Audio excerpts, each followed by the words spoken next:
a bagel. Hey, man, get you some breakfast at Bim Bam if you're in Oxford, Mississippi. Wherever you are, country breakfast starts your day. And we'll give you the best 60 minutes of I can't do the country breakfast, Rob. It hurts my stomach. Well, it also makes you sleepy. I can't do any country breakfast. That's how it makes my stomach feel. I scream really loud and it hurts my belly. Well, you know what I had this morning? Raspberries, blueberries, and blackberries, and watermelon. I mean, that's and fresh squeezed orange juice and some coffee. So, hey, look, a lot to cover today. Take a picture with your phone of the QR code. Brenden Martin, executive producer, is putting out stuff, content, and reels all day. We're live on X, Facebook, and YouTube. So you watch us live or watch us later, but just watch us. And we thank you so much, more than you know, for supporting this show as we keep growing. Matt Dean in Memphis, the coach. John Hartwell in Monroe, Louisiana. Longtime AD on the business side of college. He knows it well. And Gary Harris in Tuscaloosa joins us in the second half hour. So, folks, let's get started. And bottom line, there's three key things we want to focus on today. The key matchups in the SEC, all right? There's some big games, all right? Number two, the rankings. Who's doing the voting on these, and do we really need rankings this early? It's purely for entertainment purposes, but some of the people voting in there, they've got football lobotomies. I'll just tell you about that as we go along. And number three, overreactions on different fan bases' behalves, and then the ones that have legitimate concerns. All that. I like that. Hour of Pyre. My favorite one. I'm going to bring in some guys that like you too, who are running around here. Good morning, gentlemen. Welcome to the Hour of Morning. Pyre. Good morning. Late this morning. We're sorry for the late we've been. Thank you. That reminds me of carpool as a kid. I had as one kid, he was always late, and he'd come out, and his mom would be in the bathrobe throwing his stuff in the car. And I got to Christian Brothers. If you were late, Matt, you were cleaning up that parking lot, and it was a big parking lot. Guys, thanks for sharing your time with us and the audience and everybody watching. Keep in mind that everybody is passionate in some way or another.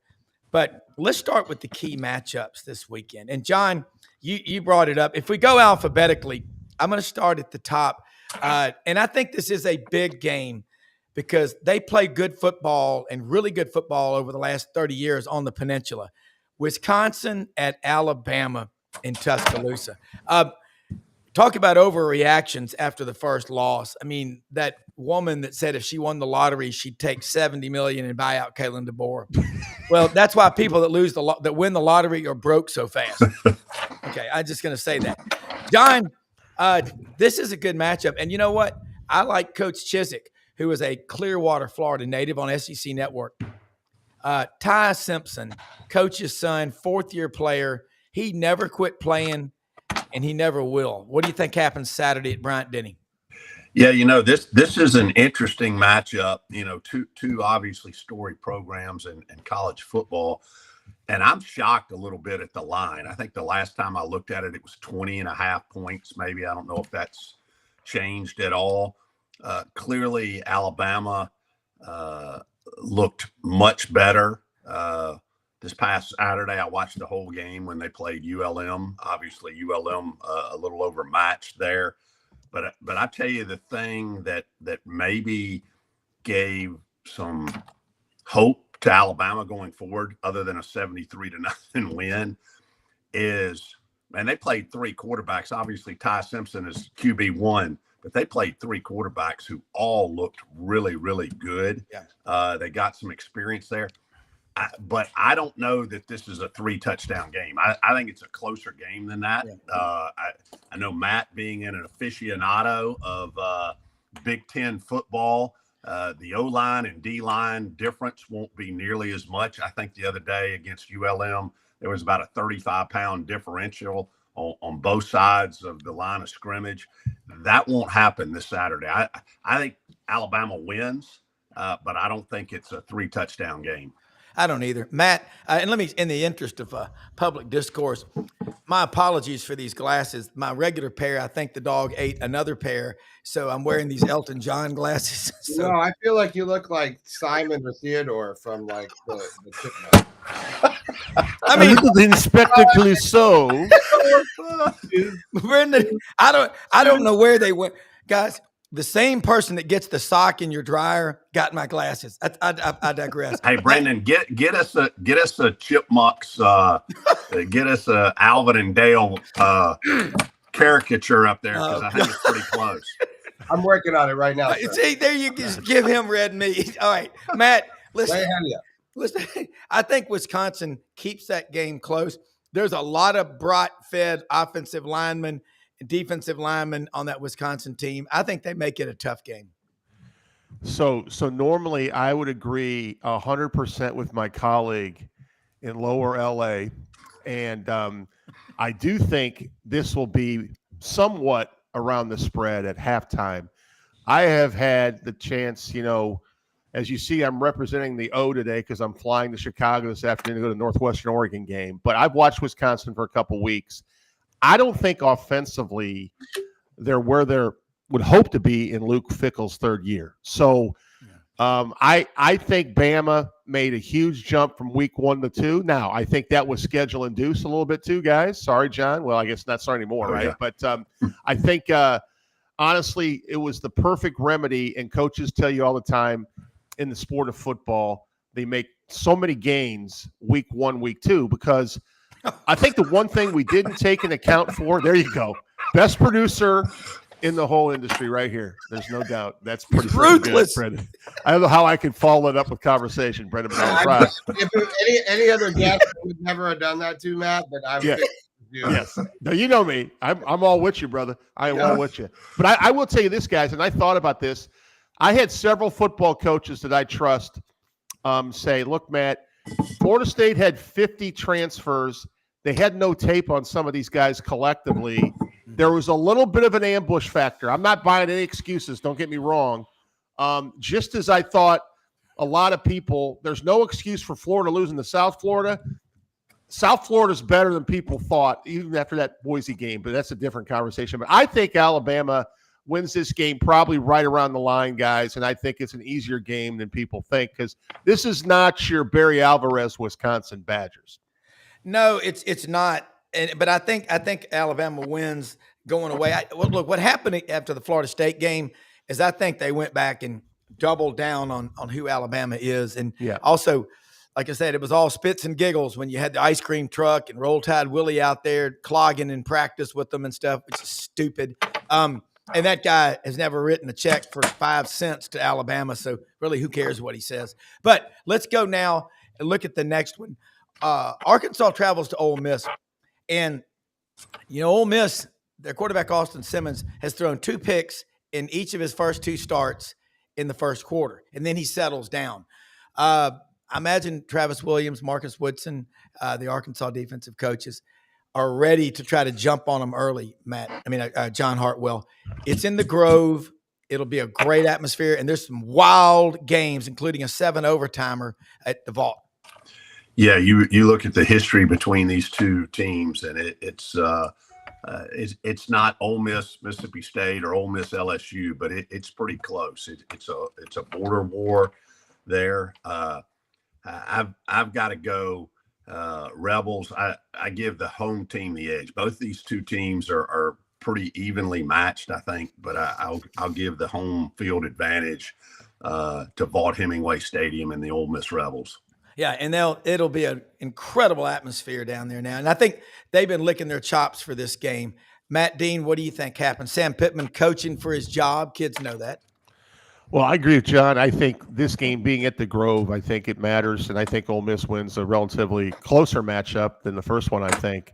I will tell you this, though.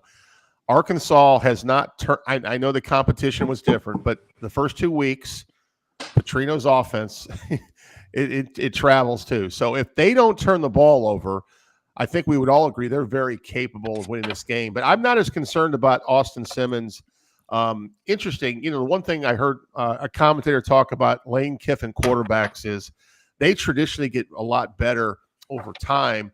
And I think Austin Simmons is working some things out. Dynamic young quarterback.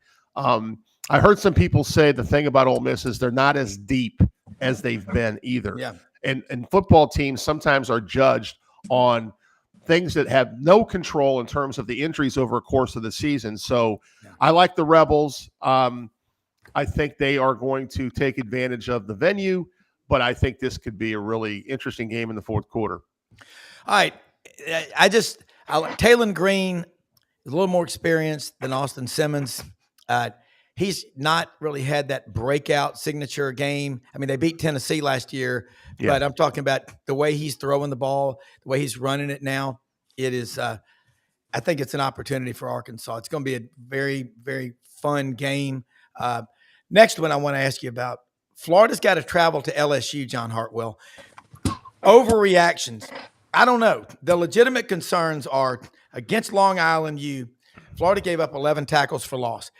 Last Saturday in the South Florida loss, I give all the credit in the world to South Florida, but damn it, that Florida roster, I picked them to win 10 games. That doesn't mean they're going to, but every offensive lineman, all 5 starters, had at least one penalty.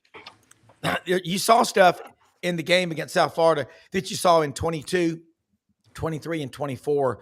By the third game, you're pretty much what and who you are, what happens Saturday night in Baton Rouge.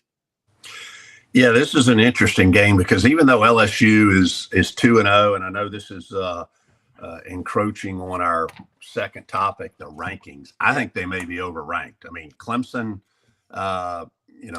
probably not worth all the preseason hype. Clemson was down 16-0 to Troy. Yes. In their game this past Saturday up in Clemson. And then this past Saturday, LSU struggles a little bit with La Tech, who is not projected to be that strong of a team either. But it is Death Valley. Billy Napier, somewhat of a homecoming, although Baton Rouge is about an hour, 60 miles east of Lafayette, where he coached at UL. But I've got to go. I just think the Gators are reeling a little bit, and I'll go the home team again, the LSU Tigers, and this one in a very close game. Okay, Matt. So this is really interesting. Thanks for flipping the O at me too, by the way. This is a really interesting game. I thought you were saying you love him. That's what my daughters do. So. Agape. But I will tell you from a coaching perspective, guys, when my teams, and it happened a few times to me in my career, laid an egg at home when we were supposed to win, and I've had that happen as a coach, you find out truly if he has the locker room or not on the next week's performance, because you should have their full attention right now. And I know I'm always the guy that's defending coaches, but if Florida goes in there and plays good football and wins a game in the SEC, then we're probably saying next week, well, hey, guys, they're 2-1 after 3. We thought they may lose at LSU, but we got an SEC road win, so we're back on track.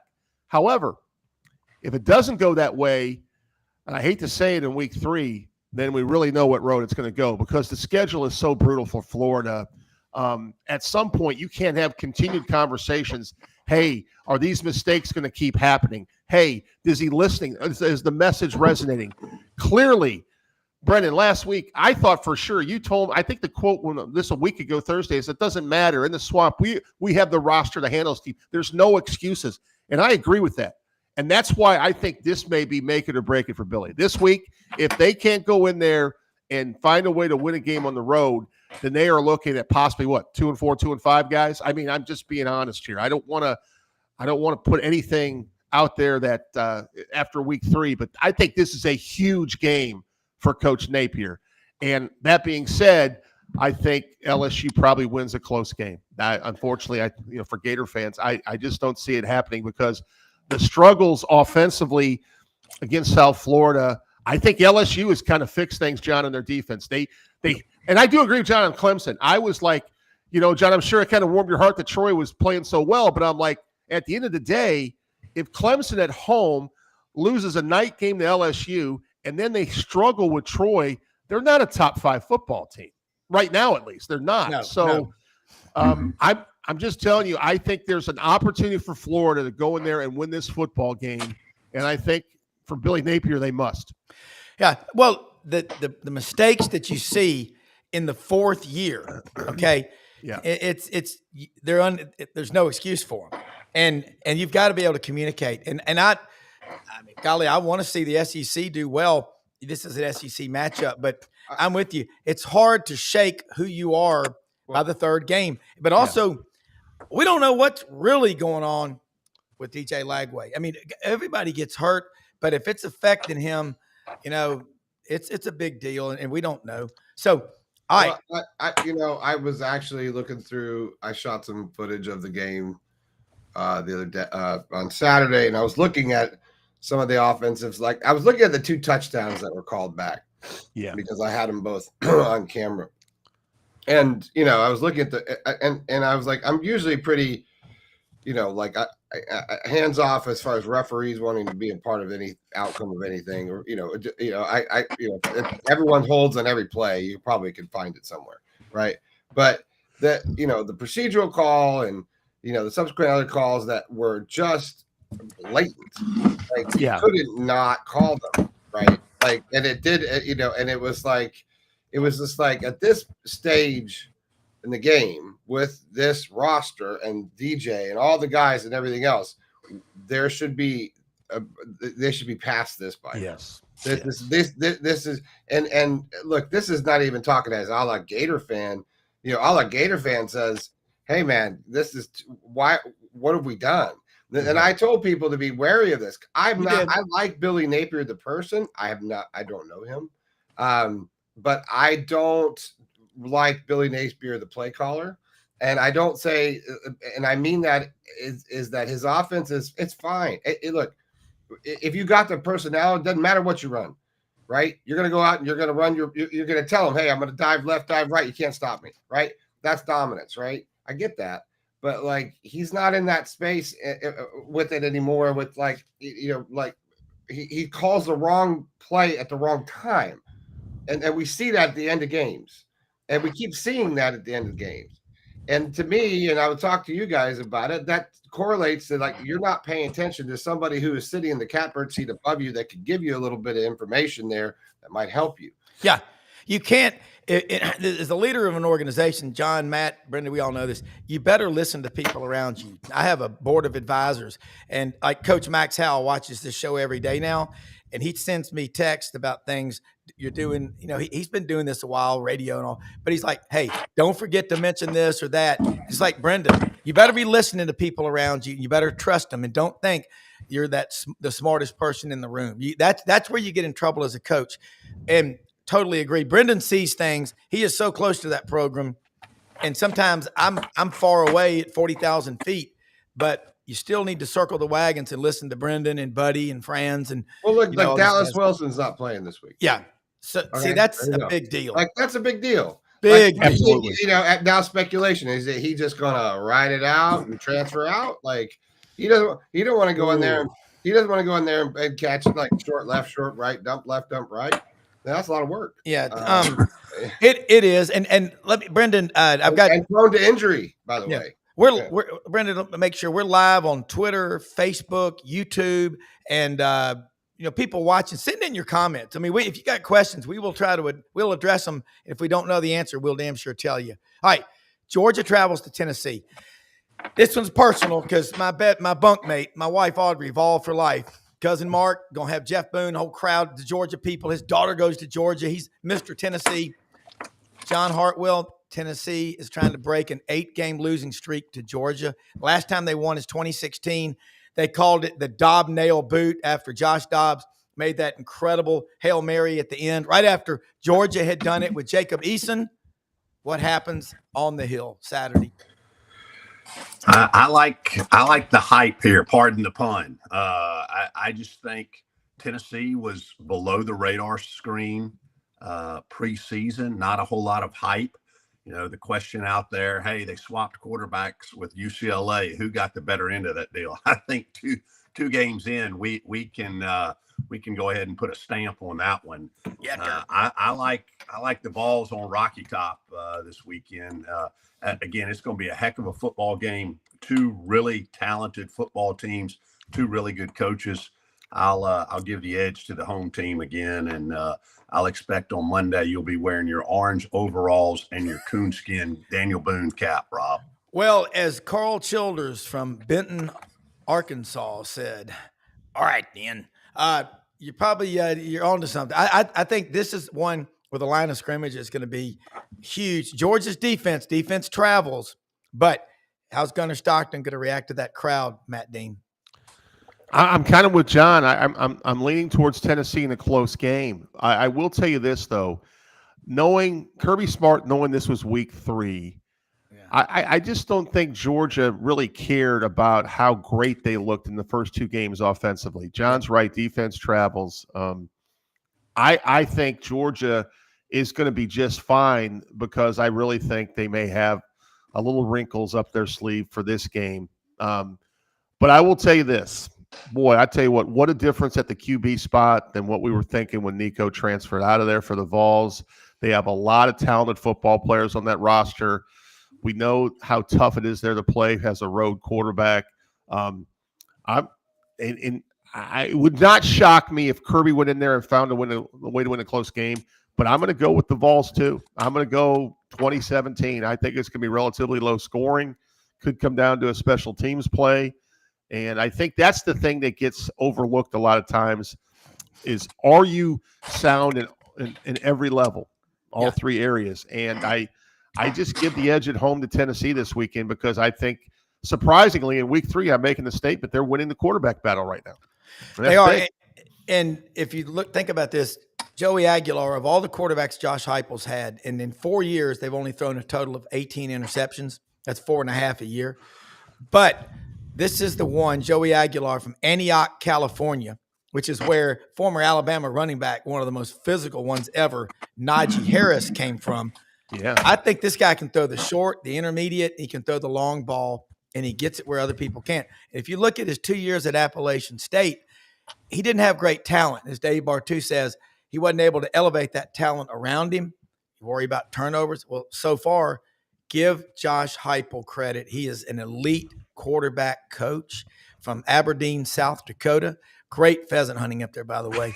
I knew you were going to say that. Well, you can, and you can get you a damn good fricassee, and they've got lots of bowling lanes open throughout the winter 24/7. But I'm going to tell you right now, I think Georgia, I got to go with Georgia because and if Audrey was here, she might be hissing at me, but I think their defense, and I think Gunnar Stockton has not been on the road and faced this kind of hostile crowd, except when he played Notre Dame, and that's, another story.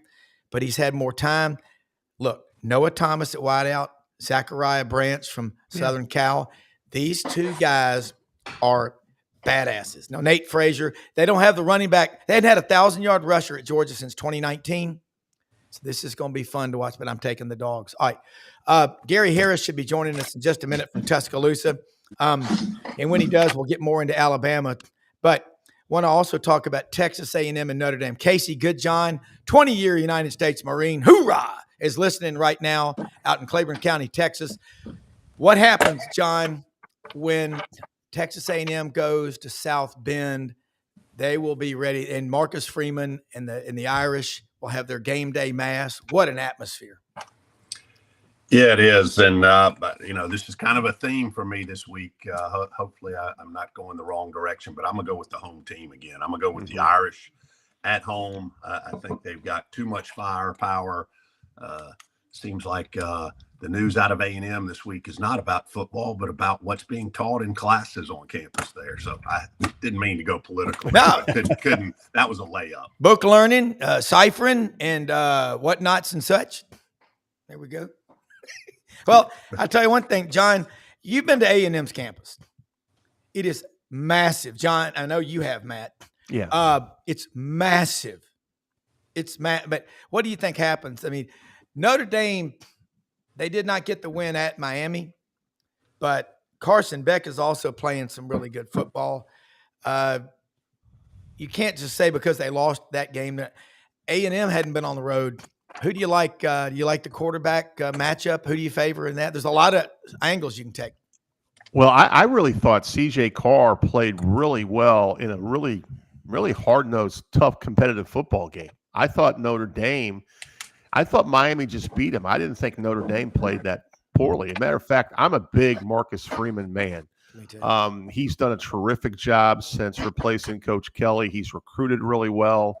I like Notre Dame too. Close game. Now, I will say Marcel Reed for A&M, one of the best dual threat guys in America. I have a lot of respect for that young man and the job that they've done since Coach Elko has got back to A&M as the head coach.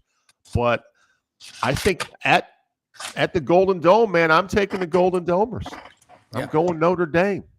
Well, I'm sitting in a King Ranch chair, and this thing is absolutely awesome. Jeff Boone gave it to me from the King Ranch. It's made out of real Texas Longhorn cow. So I'm going to pick Notre Dame to win this one too. And the only reason I'm saying it is that I wonder. Well, you know what? In fact, I'm not picking this game till tomorrow because I don't think CJ Carr is a big advantage over Marcel Reed. No, he's not. And also it's at home, but the line of scrimmage, the offensive line for Texas A&M, 7 of their top 8 guys came back this year, and I just got something's making me. I'm not vacillating. I'm just not committing yet. I think everybody in the country is picking Notre Dame to wipe the field with A&M. And this is Mike Elko is a really good coach. He wears the big man shirt that you can't tuck in. There's no doubt about that. No doubt about it. He's been to Billy Burgers or whatever. I think he's a very good coach. And I'm not going to say I got to look. I got to talk to Dave Bartuz when I got to do. So, Dave, if you're watching right now out in Oregon, it's 6:37 in the morning. But that one's compelling. All right, Vanderbilt, South Carolina.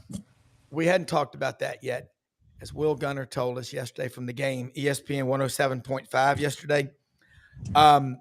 Wow, they are scalping tickets north of $250. For Vandy at South Carolina, who's got the advantage, John Hartwell? Man, I hate to go against Coach Lee because I think he's done one of the best jobs in the country, not just in the first 2 weeks, but over the course of since he arrived in Nashville. But Shane Beamer early in his tenure at South Carolina, and I give the administration at South Carolina credit, they stuck with him. He is building something special there at South Carolina. Very talented team, both sides of the ball. I'm going to go with the Gamecocks at home in a very close game. And Matt, Diego Pavia, Lenora Sellers. Lenoris has not, and Will Gunner talked about it yesterday. He hadn't looked real comfortable in his first 2 games. There's a ton of hype. And I don't know. Diego Pavia is becoming like a WWE figure. The one thing I give them a lot of credit for, they trailed by 2 scores at Virginia Tech on the road last week, and they just kind of. Brenden, do you see Gary here? There. Okay, sorry. I don't know. Gary. Okay, Gary, I apologize. I didn't know. I can't see you, but Matt, keep going on that South Carolina. No, I just thought one of the most impressive road wins of the year, I thought, was the way Vandy responded down 2 scores at South Carolina and really not South Virginia Carolina. Tech. Sorry, Virginia Tech. My bad. Yeah. But really dominated the game from that point forward. I think once again, I just go with the home team. I go with the venue, and I think Diego will play well, but I think South Carolina is going to find a way to win this football game.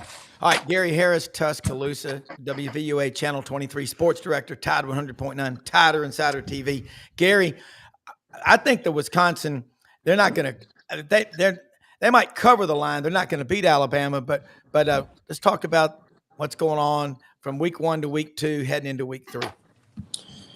Well, I think the response last weekend, y'all have pardon my voice, a little bit of sinus issues, congestion, but I think it was expected. I said last week I had it 55-6, and I was off for a bit. 73-0 was I think a statement that we are a talented football team playing against a team that's not nearly as talented.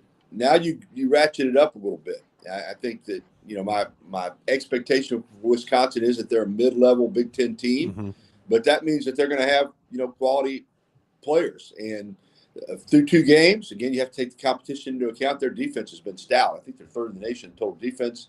They haven't let anybody run the ball against them. And Danny O'Neal, who started the season as the backup quarterback, but came in game 1 when the starter got hurt, played game 2 and put up big numbers against Middle Tennessee, and is expected, I think, to be the starter on Saturday. He fits that profile. And Matt and John and Rob, you know exactly what I'm talking about. Chip on his shoulder guy, transferred in from San Diego State, not the tallest quarterback, another one of those guys in that 5'11", 6-foot range, kind of muscular built, athletic. I mean, you look at Diego Pavia, you look at Tommy Castellanos, and you say, here we go again. He's just got that look about him. So I think Wisconsin is not to be toyed with. We talked last week about it being a reactionary society. Alabama went to Florida State and got it handed to them. So that line against Louisiana Monroe that started at 38.5 went down to 36.5, based on the fact that a lot of people were betting against Alabama. And that line was lower than it would have been had they won that game. Now they come off a 73-0 win. And this line, I think that was, 18.5, 19, now is over 20. I think people are reacting in the other area. I'm with you, Rob. I think it's going to be a tougher game than most people expect. I think I picked it 28-13. And I think Alabama will win the game, but I think Wisconsin remembers last year. You see that 42-10 score, but that game right at the end of the first half was still a close game. And Alabama scored a couple of touchdowns. Milroe had a big game. So I expect it to be a much tougher game on Saturday.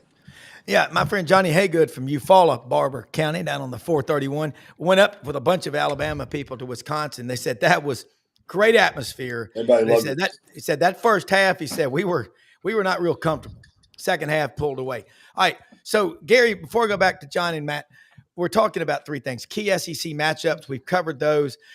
Overreactions and legitimate concerns. Okay, so Alabama, I got as many Alabama friends as I do Auburn. Oldest daughter went there. The overreaction, that's because when you win like Alabama has won in programs like that, anything less is unacceptable. That kind of passion keeps the standard high versus apathy, correct or incorrect? No, there's no doubt about it. I mean, and it goes back beyond Saban. I think that the expectation at Alabama, because of the success for well over 100 years. I mean, Wallace Wade and Frank Thomas and Coach Bryant, it's just. Here's Whitworth. Yeah, well, yeah. Every now and then you have one that, he was a good one. Standard, listen, he was a good offensive line coach. Yeah. He just didn't have success as a head coach. And they've had some coaches here that didn't work out for them, but they were not, they weren't awful coaches. But getting back to your thing about the standard, right or wrong at Alabama, and there are other programs maybe in the same, conversation, but I like to think that Alabama stands alone because of just the pure obsession with what Alabama football is for the people that follow it. I mean, I've said it before, covering this program for over 20 years. What Alabama does on Saturday, unfortunately, impacts people with their family, impacts how they handle themselves at work, at school. There's their mood about life. I mean, it really is. I mean, I know there are other programs where it's important, but a lot of the other programs, they do kind of turn the page. And I'll ask Matt, I enjoyed watching that Iowa State game. I mean, that was a heck of a football game on Saturday. I want to go to a game in Ames. That looks like a fun place to go to a game. But as competitive as that was, I got the feeling, Matt, when that game was over, people moved on pretty quickly, even though they live in the same state. I'm not saying that Iowa fans were happy about it, but I get the feeling that people, here, that Florida State game lingered literally until about halftime of the ULM game when it was clear that Alabama had, was going to win the game. So it's good and it's bad, but the standard here is almost, they say play to the standard, but even Coach Saban only had 2 undefeated seasons. I mean, it's hard to win them all. Matt, respond to that because there's no rebuttal. So Gary, spot on. I'd love to go to a game up there with you guys. I'm closer to that happening than people would think, but I will say this: Iowa went in the portal. Gary looking for a quarterback, and they still may have him. Gronowski's a tough kid, and honestly, I give a lot of credit to Iowa State's defense. I think Matt Campbell, ever since he stepped on that campus, he's done a tremendous job.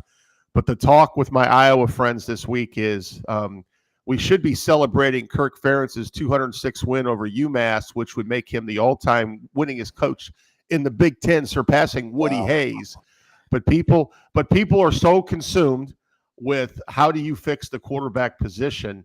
It's not as, it doesn't linger like, a Bama loss would, because our expectations are not CFP, right? We want to be in that conversation.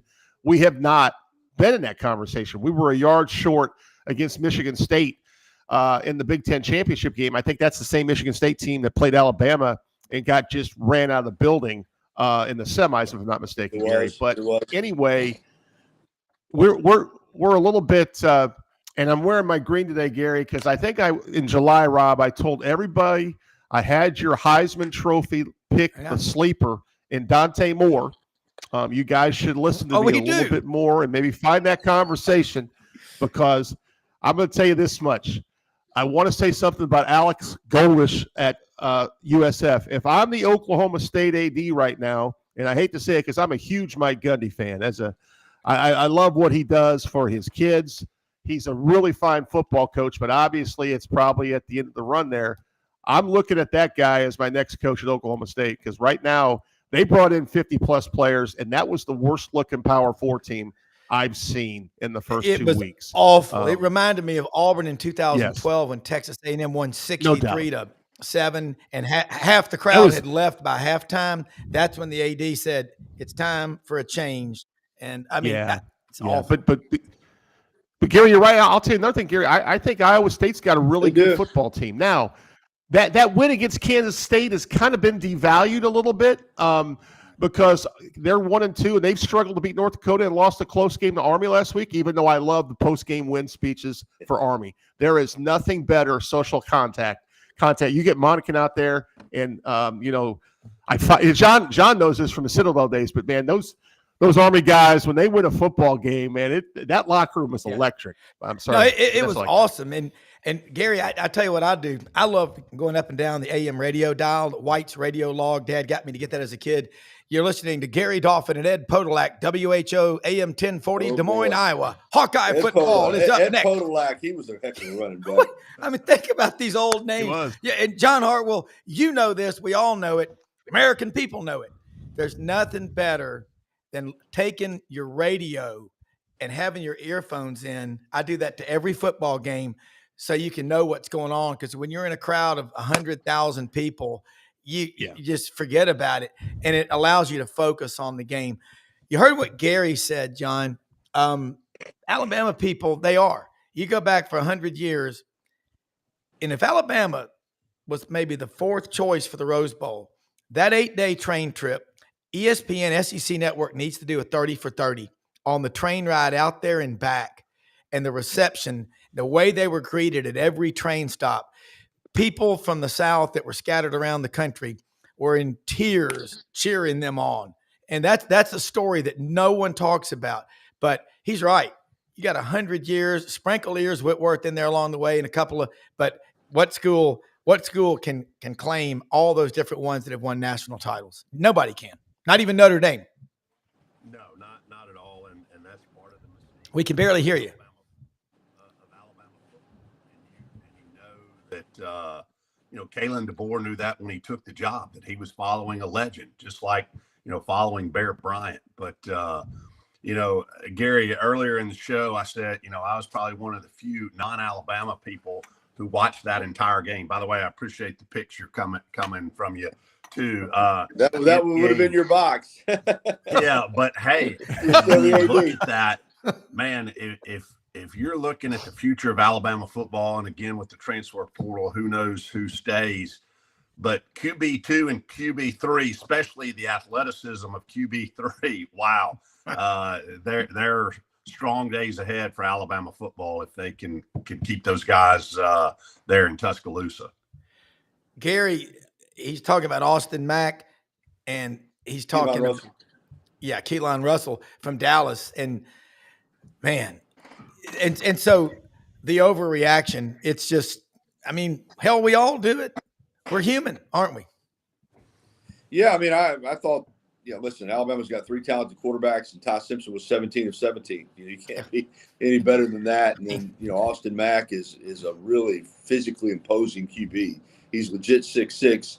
And then Keelan Russell, you can just see the talent just oozes from him. So, this year I think quarterback rotation is pretty set. I do think you're going to continue to see Austin Mack get opportunities, and when it's afforded, Keelan Russell as well. And I think, Kalen DeBoer said something interesting this week, and that iron sharpens iron, and they're going to continue to play more players, not just at the quarterback position, but everywhere. And I think that, Michael Carroll, the young right tackle, is going to get some, more snaps. I think they're going to play maybe 6 or 7 offensive linemen instead of just like a lot of teams. We got our 5, and that's who we go with. I think he feels like now you earn the spots in spring and fall camp, but competition in season, there's nothing wrong with that. Just because you're the starter in week 3 does not necessarily mean you'll be the starter in week 8. And I think that's the way that they're going to approach it here. And I think when you got a talented roster that is that deep, it's probably a smart way to do it. But I'm going to be interested to see Alabama play this week. And then obviously 2 weeks when they go to Georgia, I think the question for Alabama is not going to be, are they capable of winning games? Because they are. It's, when they win a big game, or if they lose a game, how do they come back from it? Because we saw it against Florida State. But to navigate to the college football playoff, they're going to have to be a more consistent team than they were last year. And so far, that we haven't seen that. We saw a poor performance, and then we saw an overwhelming performance. I'll be interested to see what we see the next 2 games. Yeah, and fan bases and teams, when you look down the road at your schedule, it's like looking at the radar. When a storm's coming in, you got the green, the yellow, the red, the purple, and then the barbecue sauce. That's the real bad storm. And it's coming, and it's coming, and it's coming toward Memphis. And all of a sudden it gets near there and it just breaks up, or it hits the bluff. That's the way you get caught in logo fever. But, Alabama does have tough games at Georgia. Then Vanderbilt comes to town. Then you got to go at Missouri. I want to bounce around the league. We got 16 kids in this league is the way I look at it doing this show. I'll start with Matt and then go to Johnny and then Gary. Who are the teams right now that are disappointing you the most, and then ones that are surprising you on the upside the most? Ring them cowbells. But anyway, I digress. I'm really, and I think I've talked about this. I'm a fan of John Mateer, and I thought Oklahoma looked pretty good Saturday night. I'm not going to candy coat it. Now, their schedule, time will tell, right? But I also think that if you look at Oklahoma, you have a defensive-minded head coach who's a former highly successful defensive coordinator. And if you've got the offensive side figured out of the ball, those combinations tend to resonate not only at the high school level, the collegiate level, and the professional level. So I think that's kind of what Venables has been missing, is that offensive balance. And honestly, they brought, I believe, the coordinator over from Washington State to work with Billy the Arbuckle, quarterback they brought over from Washington State. That's right. And I just think Oklahoma, to me, it's not necessarily surprising, but I think they look, Gary talked about consistency, and I think that matters. And I think, can Oklahoma kind of replicate on the road when they get their first big road test what they've done at home the first 2 weeks? They've got some healthy wide receivers back. It looks like they got the quarterback they want. So I would say right now it's too early for me to say anything disappointing, because, Gary, I made an analogy earlier. As a coach, I've lost games where I thought I could win or we should win, like the Florida game against USF. Obviously, USF is better than we give them credit for 2 weeks ago. But, like, if Florida could go in the swamp this week, go to Death Valley this week, and they could win that football game, it kind of puts them back on the trajectory that everyone thought they'd be at. So it's too early for me to say disappointment right now, Rob. But right now, I thought Vanderbilt had a huge win on the road last week too. Can they do the same thing against South Carolina? I will tell you this: Kentucky offensively has still not solved their issues. And that was not an easy win for Ole Miss, but anytime you go on the road in the SEC and win, it's a quality win. So I would say Kentucky right now looks like they will have a struggle bus. I know, John, I'm going to switch order. I know Gary's got to leave in just a minute, then we'll come back to you. Gary, what would you give to have had an AM radio and eating an onion sandwich with a glass of milk like Coach Bryant used to do after every game to listen to Jack Crystal call that game against Arizona State? And the final seconds countdown as Mississippi State wrapped this one in maroon and white. Gary, you appreciate classic. that stuff, man. Oh, yeah, he was a classic. When I lived in Mississippi, I got to know Jack a little bit, Stan Torgerson too. So I'm like you. I love the great radio broadcasters. But getting back to what Matt said, there's such a small body of work. But disappointment-wise, after just a couple of games, I mean, got to be Florida. I mean, with what happened to them, I still say Alabama based on what happened in that first game, and Texas. I mean, I know that Ohio State obviously is a defending national champion and a championship contender, but with what we had heard about Arch Manning, that was a disappointing performance to me. Yeah. On the other side, you mentioned Oklahoma. I think LSU and Auburn I put in that category as well, because LSU got over the hump in that game one, and Auburn, just got over the hump, period, at least for now. So it could change very quickly. But, I think Georgia, even though they're 2-0, you just see the score against Austin Peay and you say 28-7, that gets your attention. Because again, I know what happened to Alabama was different because they lost, but had that Alabama fans walked out in that game to 28-7 against ULM, there would be another bad week. I mean, so it's a week-to-week league. It's week-to-week in college football now. It's a lot like the NFL, man. Just you can't look at the previous week and say that that's what's going to happen this week. So it's a lot of parity. But that would kind of be my disappointments. And I think I'm with, Matt on Oklahoma. I think Mateer's the real deal. And, if they get there offensively, we know they're going to play defense. So they're a team probably that, is one to watch that maybe wasn't, we thought maybe a championship, SEC championship contender that could be there. And Gary, Tennessee's off to a good start too. Yeah. Gary, how do they follow you? On Facebook, Gary Harris, WVUA. On Twitter at Gary Harris _WVUA, Tide109.com, WVUA23.com. Thanks, guys. You bet. You're one of the best. Good to see you. Appreciate it always. And John, get your thoughts on that, because I was looking at the clock. I know we had a little bit of a late start, so I was looking at the time. So get your response to that question. No problem. I agree. Jeff Levy, I think, has done a heck of a job at Mississippi State. That win over Arizona State's not just a good win for Mississippi State, but it's a good win for the SEC as well. Yes. On the flip side, I've got to agree with Matt as well. I think the situation that unfolds in Lexington is going to be very interesting. There were folks who even before the season started talking about, hey, is this the end for Stoops? And to add even a little more to that story, is it the end for Stoops? And is this the audition year for John Summerall down at Tulane? He was a very good linebacker at Kentucky. Has been back there. His coach has done a really good job, obviously, as a head coach at Troy, now at Tulane. They've already got a big Power 4 win over Northwestern. They got another chance tomorrow to check off another one on the Academic Bowl. I think Saturday they play Duke, which will be interesting because Duke went and poached Tulane's quarterback through the NIL process. So that'll be an interesting game to watch with some storylines there as well. And then a week from Saturday, I'm actually headed up to Oxford for that game. Tulane at Ole Miss will be an interesting game as well, because John was an assistant up in Oxford. So, but again, I think that Kentucky situation bears watching throughout the rest of the season. John Summerall, one of the better coaches in the country. All right, got some numbers provided to me by a viewer over in Sandy Springs, Atlanta. Boxcar Willie. Ooh, remember old Boxcar Willie? God, I love it. All right, Pavia, he's a Vanderbilt fan. Pavia, by the numbers, is the number one rated quarterback, not just in the SEC, but in the country, rating 92 roughly after 2 games. Vandy is healthy. They will prevail. Okay, Boxcar Willie also adds as a codicil to this document. At this point in the calendar, Vandy has better first 22 starters and the best scheme in the conference. Coach Jerry Kill, coming in from New Mexico State, what a hell of a coach he is, has made a tremendous difference. And he has.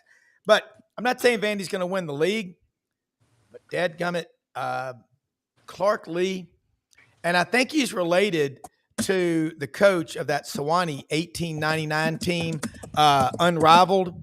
And, I bring this book up here, Sewanee Unrivaled 1899 by Norman Jetmanson. This is a great book, and it talks about Sewanee and that incredible road trip in 1899 where they won 5 games in 6 days. And they won the last one in Memphis at Crump Stadium against the Ole Miss Rebels. And those of you watching, if you know your history, football, Tony Barnhart spent a day with the crew. We damn near lost football in 1906. 19 players died that season. And a Georgia player was killed, and his mother was on the floor of the Georgia State House in Atlanta, pleading not to give up football. She said, "That's not what my son would have wanted." Shortly after that, Teddy Roosevelt started the NCAA, in motion. And then we made rules and stuff, but interesting bit of history there. All right, let's bounce it around the rankings. There's a young lady that came out and said, "Well, I don't really put a lot of logic in. I just throw stuff against the wall to see what sticks." Tommy Tuberville used to say they ought not to have rankings until about the middle of October. And if you think about it, maybe his comments were a harbinger of things to come. How about that word, harbinger? Of things, yeah, word wealth. But what happened was now the CFP doesn't do anything till late October, early November. John, your thoughts on, or Matt, your thoughts on the rankings, whoever wants to answer it, the people that are doing the voting in the AP poll. I would recommend to Commissioner Hartwell here that we did the model where we didn't really put out rankings until the CFP put out their first one. So, or after those. I mean, there's no reason for the hype because we don't know. Like, clearly Clemson can still make the college football playoff, but they were not as ready for this season as we thought, right? And LSU. And I want to say one other thing. I was watching the end of that Mississippi State game too, John, and what a wonderful environment. And Starkville's got to be excited about the momentum they have right now. You're right, John. That's a great win for the league because Arizona State, Kenny's done a really nice job there. I'm a basketball guy, but it looked like the coverage on that skinny post to the house was maybe we need another safety in the back a little bit, right? Because that was just pretty doggone easy. But yeah, I think right now, last year my son was part of a team that was number 1 in the country AP for 8 weeks, right? And then gets to the Rose Bowl and just got punched in the mouth. So at the end of the day, it's about momentum. And a lot of times you don't know who you are as a football team. And I still think week 4, when Alabama goes to Georgia, we're going to start having an idea of how things are going to start to play out for both of those two teams. John Hartwell. Here, I'll take a little different angle. I look at, and this is not, SEC bias versus Big Ten by any means, but I look at numbers 1 and 2, and clearly Ohio State with the win over Texas deserve that. One I question a little bit is Penn State, and we'll get a true gauge of that here. I know Matt's probably going to see the Oregon-Penn State game. Gosh, I wish. And then Penn State also has a trip to Columbus a little bit later. So I think that's going to equal out a little bit more. But I do think, really other than an opportunity for the media relations folks in those athletic departments that have that top 10 ranking, or from somebody that hasn't been ranked in a while as an opportunity to promote your team, they're really meaningless until you get to mid to late October. Yeah. But I mean, for pure entertainment purposes, for hype, for the fans, for the off season, that's what they're provided for. If you beat the number 1 team in the country opening weekend and 3 weeks later they're 1-3, I mean, what does that really mean? At the time you beat them.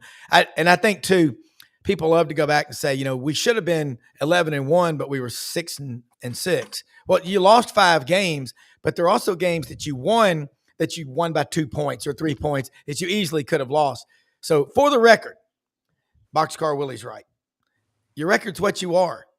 And who you are in the second and third game of the season is pretty much who and what you are for the rest of the season. Injuries play a role in all that. But, all right, overreactions. Matt, let's go real quick. We got about 3 minutes. Overreactions. Which fan bases are overreacting and which ones have legit concerns in the SEC? So I will say this, and I don't know what their fan base has done, but I think people are going to look back, and this is a prediction. Texas defense allowed only 203 yards on the road at Columbus. They lost a close game because the offense didn't have their best day. I think Texas is going to get better offensively every week. I think that defense is legit. And honestly, I think Texas still has a clear path to not only win the SEC, but to win the national championship. That being said, I'm still a little concerned if I'm in Bama because I think we know that Florida State's better, but, playing East Texas A&M is not necessarily the gauge from week 2. But, I mean, they needed that win to come back with the 2-0 start is phenomenal for Coach Norvell. I'm a big fan of Mike. But I think, right now, I don't think it's an overreaction what has happened this week for Florida fans because I hate to say it. I think the writing's on the wall now. There. I also want to give a shout out to a very loyal, maybe per capita, the most loyal viewing and listening audience you can have if you do a sports show, truck drivers. God, unbelievable. Yeah. Robert Jones is one in Truman, Arkansas, travels all over the country, watches this show in his big rig. Not while he's driving, of course, it's off in the distance, safety first, but love it, man. They keep the economy going, man. God love them. John, I agree with Matt. Some of these matchups against the Love's Travel Plaza team that, it's just like, but you can still tell, regardless of who you're playing, how sharp and detail-oriented you are. What fan bases need to be concerned? No doubt. Hey, Rob, I got to throw this one in there, though. From earlier in the show, and props to Brenden, how can you make a Love's truck stop comparison when you're wearing the chipmunk glasses? You got to go at Bucky's comparison. Well, look, I got it right here. I mean, I'm a Bucky's guy. Hot brisket. Nobody beats MJ's brisket over here at the Cherry Farm. Nobody beats our prices. But go ahead. No, that's awesome. I go with Florida too. I mean, I think the panic button has been hit, and probably rightfully so, by some of the Florida Gator fans. And it's not about a 2-game body of work. This is, unfortunately, and Billy Napier, I think, is a good football coach, a good person. Yeah. But when you're, high risk, high reward, and when you get to that level, and there's an expectation, not just of winning, but high levels of winning when you get to a program like that. And that when you take the job. Yeah, so I think it'll be, if they don't win at LSU, which is a tall task on a Saturday night in Tiger Stadium, I hate to see what next week brings. Yeah, it's going to be crazy, guys. Awesome stuff. John Hartwell, Matt Dean. We'll do it again next week. I'll be going back to watch this thing and take notes. Thank you so much. Let me say something, man. Got to have sponsors. These glasses. Wow. Y'all stay with us. Landers Ford, Poplar, and Houston Levy, where Collierville and Germantown come together. LandersFordMemphis.com. They are the #1 Ford dealership in the Mid-South. They will outwork anybody. Landers take $500 off for SEC Sidelines audience members. Ask for Brad Bellamy. They're #5 in the country in expedition sales. They've got all the Broncos, and man, they've got the Sasquatch package. They've got the off-road packages. They've got the Robin Egg blue one for the ladies. My wife wants one badly. But they're open every day of the week, 7 in the morning till 7 at night. Ask for Brad Bellamy, the GM. He'll help you. Hewlett & Dunn Boot and Clothing Company on the historic square, Collierville, Tennessee. Got to go out there again today or tomorrow. They're getting in 15, 20, 30 boxes a day. Filson, Barber. They've got great-looking boots, men's and women's boots, kids' boots. They've got luggage from Filson. They've got STS, Pendleton, Schaefer. They've got these new Pendleton jackets in the tan and the whiskey color, they call them. They got them all at Hewlett & Dunn. Open every day of the week, 10 a.m., 6 p.m., except Sunday. How you fight's how you live, man. Don't play around. Rumble Boxing, Union and McLean, open every day of the week. Get in the best shape of your life. It's the equivalent of land swimming. And those gummies work. Pro Athletes Hemp Association. Lights Out Sleep Gummies. 25% off. Use code SIDELINES at checkout. They've got Energy, Chill, and Night, the sleep gummies. Hey, most often we see the face of Christ, the least among us. We're blessed in more ways than we know. Man, these glasses, you can get you a pair too. So, thank you, executive producer Brenden Martin. Thanks for watching. See you guys.